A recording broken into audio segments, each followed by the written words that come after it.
Arestado ang tinaguriang high-value individual ng mga otoridad sa ikinasang buy-bus operation at nasabat mula rito ang mahigit 300,000 pisong halaga ng iligal na droga.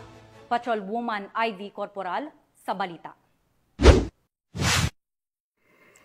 Arestado ang isang drug personality sa isinagawang buy-bus operation ng mga tauhan ng Las Piñas City Police Station Drug Enforcement Unit dakong 1:25 ng madaling araw sa San Demetrio Street, Metrocorp B Homes, Barangay Talon 5, Las Piñas City.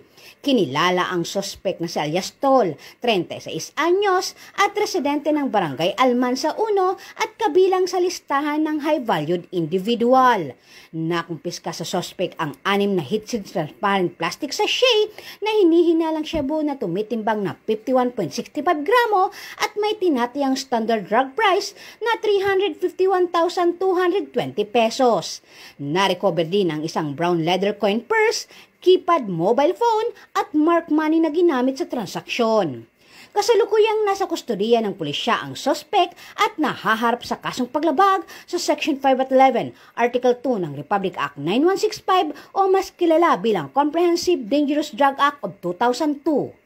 Mula dito sa Camp Bagong Diwa, Bikutan, Taguig City, ako po ang inyong PNN correspondent, Patrolwoman Ivy Corporal, alagad ng batas, tagataguyod ng Balitang Pulis.